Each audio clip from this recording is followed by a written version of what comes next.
Hello, I'm Jordan. My reading goal for 2021 was to read the King James Bible in its entirety. And yesterday I finished the Old Testament, so I thought I'd make a little video kind of briefly talking about my thoughts. I'm not going to talk about it like it's a single cohesive book, because it's not. It's a collection of books, and as a result, it is, in my opinion, a very uneven uh, piece of literature.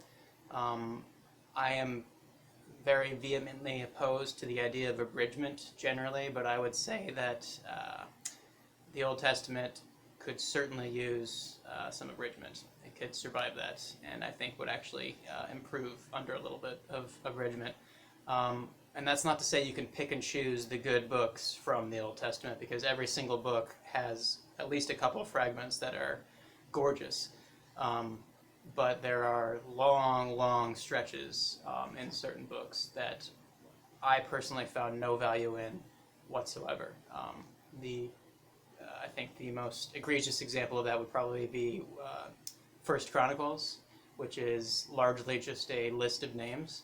But even in unexpected places like Book of Exodus, which, I love the Book of Exodus. One of the great surprises of the Old Testament generally, I think, was the level of psychological depth to some of these stories that, I have always heard growing up.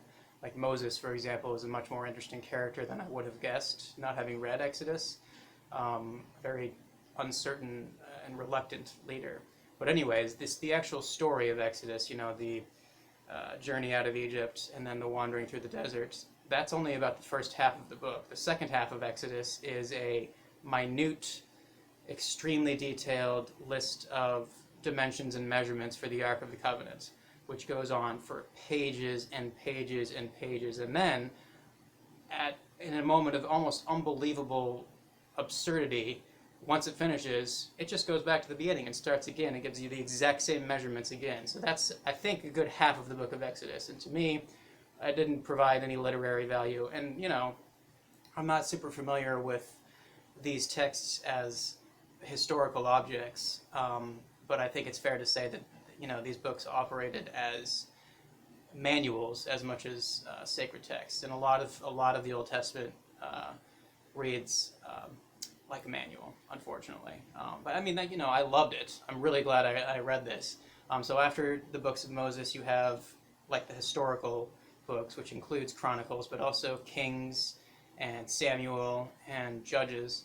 And I think that's where the best stories, in my opinion, were. That's where you get the story of Saul and David, which I think is perhaps the most interesting story in the Bible so far for me, just because Saul is such a fascinating character and so human in that he begins as being God's anointed, chosen king, and then he is forsaken by God. And the way he deals with that just feels very, very true and tragic. He does not have a good end. But even David is a very fascinating character. What's great is that these are not, in my interpretation, these are not particularly admirable people. They are just simply chosen people.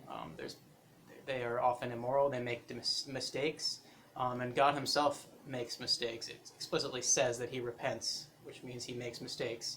But I'll be getting to God as a character later on. So after the historical books, you have what I think is the best portion of the Old Testament, which is the meaty poetic books in the center, which would be, I think, the Book of Job, Ecclesiastes, Proverbs, Psalms, and Song of Solomon.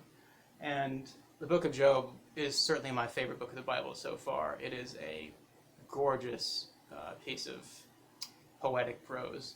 And again, it's a story that I was, of course, familiar with, which is, God essentially cursing Job in order to test his faith. I think everyone kind of knows that as a fable, but what I didn't expect was that's basically just a frame narrative for this long, just heart-rending, dark, haunting meditation on evil and on a crisis of faith, which makes up the Book of Job. I think that's a book I'm going to be returning to quite often. And then, of course, there's Ecclesiastes, which is also immensely dark and despairing.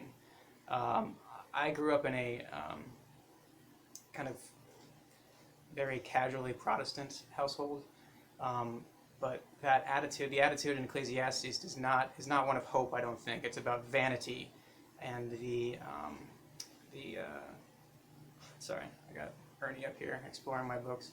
It's about vanity and the kind of never-ending, bottomless, unfulfillable desire and longing of being a human being, which actually strikes me as extremely Buddhist in sentiment. I'm not familiar very much with kind of Jewish theology. I'm a little bit familiar with Christian, but that Ecclesiastes strikes me as extremely Buddhist, which I thought was interesting. And again, all of these middle books are just gorgeous as far as the prose. And then you go into Proverbs, which was another surprise, and that I think, I'm not going through these in a strict order. Proverbs does not come after Ecclesiastes, I don't think. But Proverbs was another surprise for me in how kind of down-homey and practical a lot of the advice there was. It's not a poetic book at all, but it is very, I guess you could say, utilitarian. And then Psalms was a book that was another big surprise for me, and that I was expecting to kind of like Psalms the most. In fact, most of the Psalms didn't do much for me. There were a few that I absolutely love, and I marked those down. But largely, I would say 80% of Psalms is simply asking God to destroy your enemies, which is not a sentiment that particularly speaks to me. And of course, you can interpret enemies in various different ways. The enemy can be within you. But even so, there is a viciousness to a lot of Psalms, which I wasn't expecting, and which doesn't do much for me. And then there's the Song of Solomon, which I think was the biggest surprise for me in the Old Testament, in that there's no mention of God anywhere in it. It's an entirely secular poem. And not only is it secular, it's a love poem. And not only is it a secular love poem, it's a secular love poem that seems to deal a lot with lust.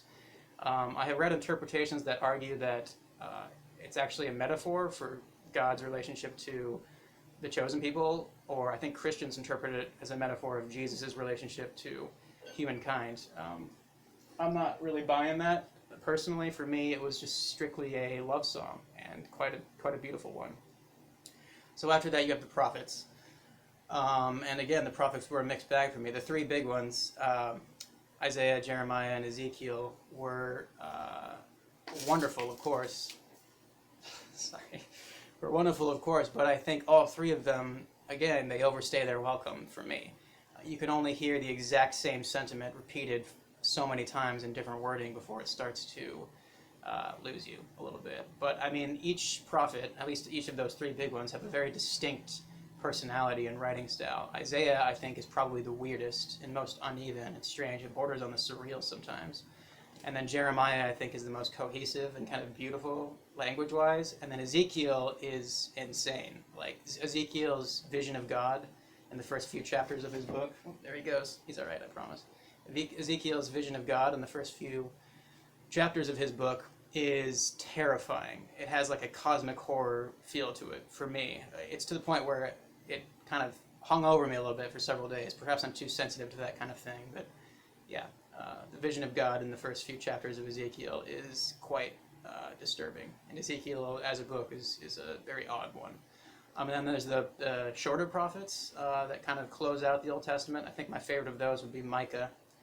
But anyways, yeah, it's a very uneven, strange, beautiful, wonderful, unexpected book, or collection of books, and I'm extremely glad I read it. And I think if there is an overarching theme, putting Song of Solomon aside, I think it is, of course, the relationship of God to the Jews.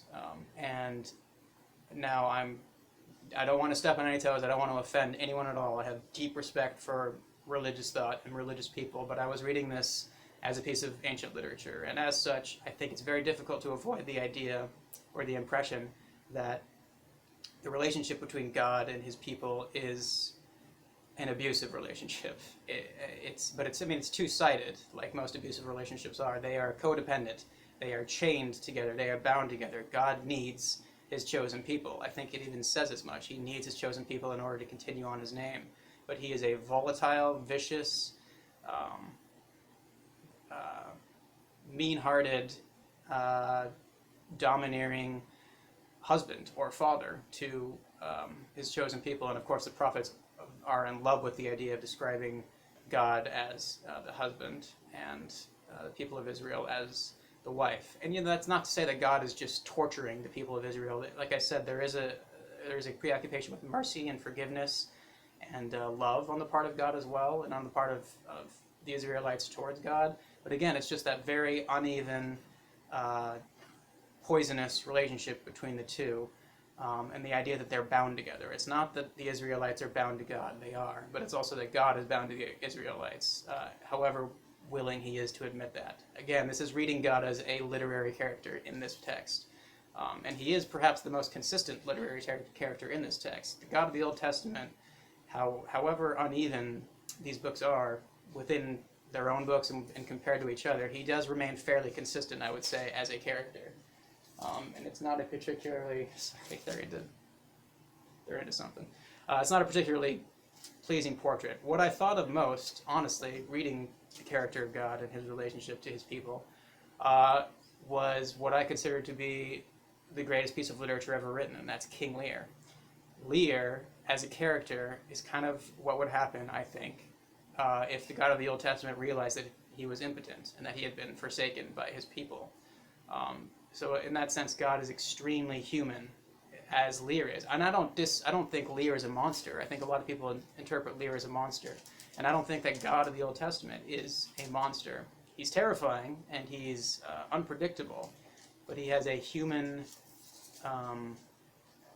just a human richness to him. Like I said, it says frequently that God repents, God regrets, God forgives. These are human qualities. So again, there were a lot of surprises in this. So if you haven't read the entire Old Testament, like I said, there's going to be long stretches that are not worth reading, I think. But I do think you should power through them because there's gold in every single book here. And some of the books are just perfect pieces of literature, like Job, for example, I would say. Anyway, wow, that was a long video for me. That was my meandering analysis, very unprofessional analysis of the Old Testament. I'm going to be moving on into the New Testament starting next week. Let me know what you thought of this. Let me know what your favorite book of the Old Testament is, what translation you like. This is, of course, the King James. And, yeah, thanks for watching. Hope you have a good day.